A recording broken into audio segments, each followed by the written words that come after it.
এখন আমরা আমাদের পাঠ্য বইয়ের 156 নম্বর পেজের অনুশীলনীর 10 নম্বর অঙ্কটির সমাধান করার চেষ্টা করব। তো আমাদের প্রশ্ন বলা আছে, তোমার প্রতিষ্ঠানের অফিস ভবন থেকে।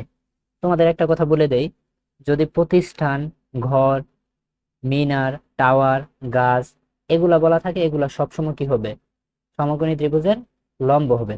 আর যদি মই বলা থাকে তাহলে সেটা সমকোণী ত্রিভুজের অতিভুজ হবে। আর বাকিটা কি ধরবা? ভূমি ধরবা। তো এখানে বলা আছে তোমার প্রতিষ্ঠানের অফিস ভবন থেকে, তোমার প্রতিষ্ঠানের অফিস ভবন থেকে। তাহলে আমার যে প্রতিষ্ঠান, আমার প্রতিষ্ঠানটা কি একটা লম্ব হবে। তাহলে প্রথমে কি আমরা আমার প্রতিষ্ঠানটা এঁকে নিব। তাহলে প্রতিষ্ঠানটা হলো লম্ব। এর কারণ হলো আমাদের এই যে আমরা সমস্যাগুলোর যে সমাধান করছি, এগুলো আসলে কি দূরত্ব উচ্চতা রিলেটেড সমস্যার সমাধান। আর দূরত্ব উচ্চতা রিলেটেড সমস্যাগুলোর সমাধান সাধারণত সমকোণী ত্রিভুজের সাহায্য করা হয়। আর সমকোণী ত্রিভুজের কি থাকবে? একটা লম্ব থাকবে, একটা ভূমি থাকবে, একটা অতিভুজ থাকবে। যদি প্রতিষ্ঠান, গড়, মিনার, টাওয়ার, গাছ বলা থাকে, সেগুলোকে আমরা কি লম্ব হিসেবে ধরে নিব। তো তোমার প্রতিষ্ঠানের অফিস ভবন থেকে, তো প্রথমে আমি আমার প্রতিষ্ঠান এঁকে নেই, অর্থাৎ আমরা একটা লম্ব এঁকে নেই। তো এটা হলো আমার প্রতিষ্ঠান। প্রতিষ্ঠানের আমি একটা নাম দিয়ে দেই। আমার প্রতিষ্ঠানের নামটা হলো এবি। তো এই যে এবি প্রতিষ্ঠান, এখানে এটা হলো কি প্রতিষ্ঠানের পাদবিন্দু, যেটা ভূমির সাথে আছে। আর বিটা হলো কি শীর্ষবিন্দু, যেটা কি ছাদ বরাবর বা উপরে আছে। অফিস ভবন থেকে 10 মিটার দূরে, অফিস ভবন থেকে 10 মিটার দূরে। তো ওই ভবনের উন্নতি কোণ হলো 45 ডিগ্রি, উন্নতি কোণ। তাহলে অফিস ভবন থেকে 10 মিটার দূরে, আমরা 10 মিটার দূরে চলে যাই। ওই ভবনের উন্নতি কোণ 45 ডিগ্রি। যেহেতু 45 ডিগ্রি, এই জন্য আমরা কি লম্বর ভূমিটা সমান করে নিলাম। এটা হলো 45 ডিগ্রি। এবং 20 মিটার দূর থেকে ওই ভবনের উন্নতি কোণ থিটা হলে, এবং 20 মিটার দূর থেকে, তাহলে দেখো 10 মিটার দূরে হলো 45 ডিগ্রি উন্নতি কোণ। এখন বলছে 20 মিটার দূর থেকে, তাহলে এইখান থেকে এনি হলো 10 মিটার, আমাদের আরো 10 মিটার চলে যেতে হবে। ধরো আমরা আরো 10 মিটার দিতে চলে গেলাম।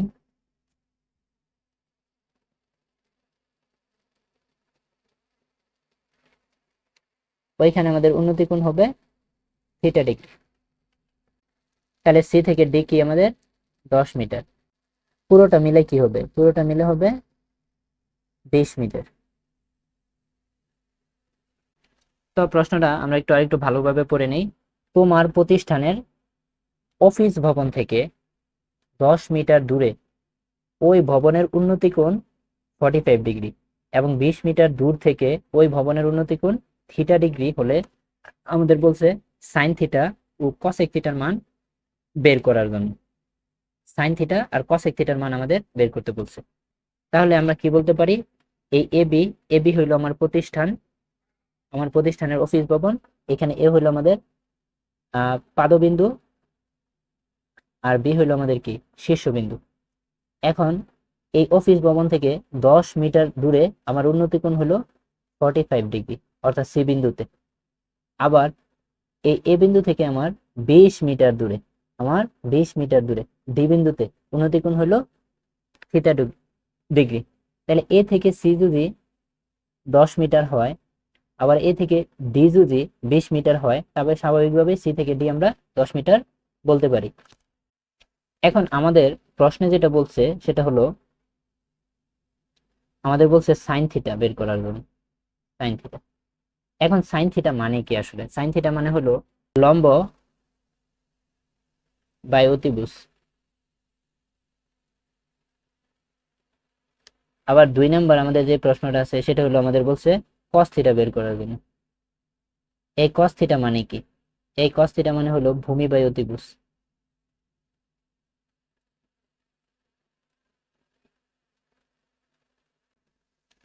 এখন তুমি একটা জিনিস চিন্তা করে দেখো, এই থিটা কোণের সাপেক্ষে, এই থিটা কোণের সাপেক্ষে থিটা কোণের সরাসরি বিপরীত দিকে যেটা, সেটা হলো আমাদের কি লম্ব।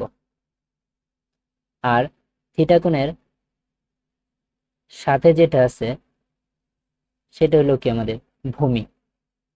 অর্থাৎ ভূমি কিন্তু আমাদের এডি, এডি সমান হলো কত আমাদের ভূমি।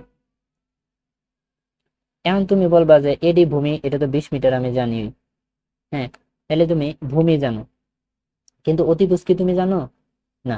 এই যেটা সমকোণ 90 ডিগ্রি, এই সমকোণের বিপরীত দিকে যেটা আছে এটা হলো আমাদের অতিভুজ।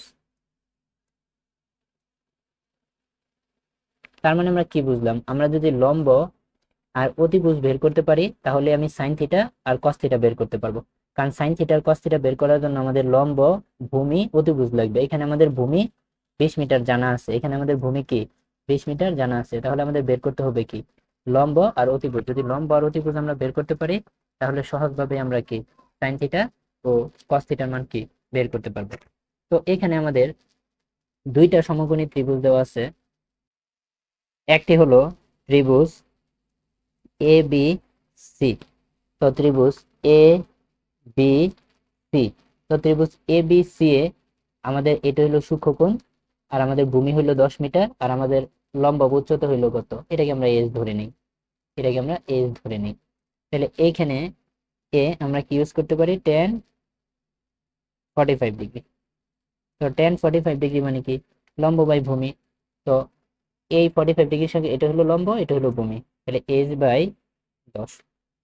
তো tan45 ডিগ্রির মান কত, 1। তাহলে 1 সমান কত, s/10। তাহলে সুতরাং s সমান 10 মিটার। এখন একটা জিনিস লক্ষ্য করো, আমরা কিন্তু এই ছোট ত্রিভুজ থেকেই লম্বও কিন্তু বের করে ফেলছি, অর্থাৎ এখন কিন্তু আমাদের লম্বও জানা, এটাও জানা, এস মানে আমাদের কত 10 মিটার, এটাও আমাদের জানা।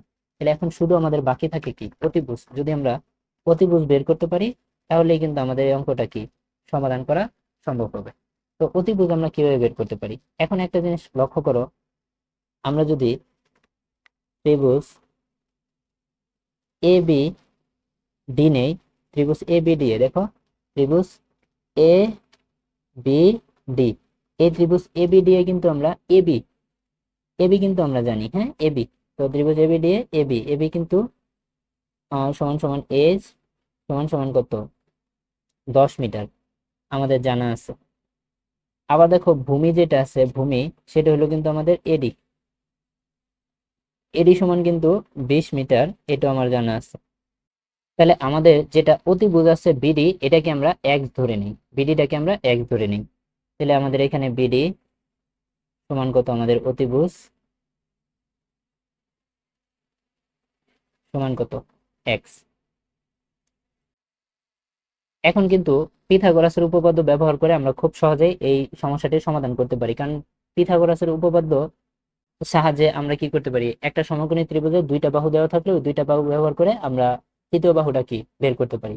তো এখানে পিথাগোরাসের উপপাদ্য অনুসারে আমরা লিখতে পারি অতিভুজ স্কোয়ার, তার মানে এক্স স্কোয়ার সমান সমান লম্ব স্কোয়ার মানে এইচ স্কোয়ার প্লাস ভূমি স্কোয়ার, ভূমি স্কোয়ার মানে কত 20 স্কোয়ার, এক্স স্কোয়ার সমান এইচ এর মানও কিন্তু আমরা জানি, এইচ এর মান হলো আমাদের 10 স্কোয়ার প্লাস 20 স্কোয়ার। তাহলে এক্স স্কোয়ার সমান 10 স্কোয়ার মানে 10 × 10, 20 স্কোয়ার মানে 20 × 20। ক্যালকুলেটরের সাহায্যে এটা আমরা খুব সহজে বের করতে পারি।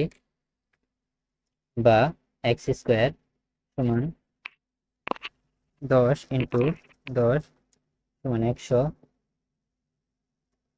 প্লাস 20 × 20 সমান 400।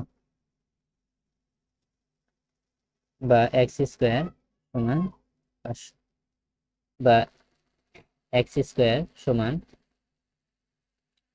5 × 100 লিখতে পারি, 100কে আবার আমরা 10 স্কোয়ার লিখতে পারি। তো এখান থেকে খুব ইজিলি লেখা যায়, উভয় পক্ষকে আমরা কি করলাম বর্গমূল করে নিলাম। তো তো আমাদের এখানে আমরা ইজিলি লিখতে পারি, আমরা যদি এখানে লিখি আমাদের রুট স্কোয়ারে কাটা, তাহলে আমাদের এক্স সমান সমান এখানে কি দেখো 5 এর উপরে রুট আছে, এটা কি √5 হবে, আর রুট স্কোয়ারে এখানে 10 হবে, অর্থাৎ 10√5 হবে। আশা করি এই বিষয়গুলো তোমরা বুঝো, না বুঝলে আমাকে কমেন্টসে জানাবা, এই ঘোরাঘোরা বিষয় নিয়ে আমি আলাদা ক্লাস দেবো। তো এত মিটার, তাহলে অতিবেশ কিন্তু আমরা পাইলাম কত 10√5 মিটার। এটা হলো আমাদের এক্স এর মান আর কি 10√5 নেবার। এখন কিন্তু ইজিলি আমরা কি করতে পারি, এই যে সাইন থিটা, এই সাইন থিটা সমান কি, এখন যে আমরা লিখি সাইন থিটা, সাইন থিটা সমান কি, লম্ব বাই অতিভুজ। তাহলে লম্ব আমাদের কত 10, আর অতিভুজ আমাদের কত হয় 10√5, 10√5। আমরা যদি 10 কেটে দেই তাহলে 1/√5। এটা হলো আমাদের সাইন থিটার মান। আবার এখানে যদি আমরা কস থিটা লিখি, কস থিটা সমান কি, ভূমি বাই অতিভুজ। তাহলে ভূমি কত, ভূমি হলো আমাদের 20, আর অতিভুজ কত 10√5। তাহলে এই 10 দিয়ে যদি আমরা 20 কে কাটি তাহলে 10 দুগুণে 20, তাহলে কত হবে 2/√5। তাহলে 2/√5 হবে আমাদের উত্তর। তো আশা করি অঙ্কটা তোমরা ভালোভাবে বুঝতে পেরেছো, খুবই সহজ একটা অঙ্ক।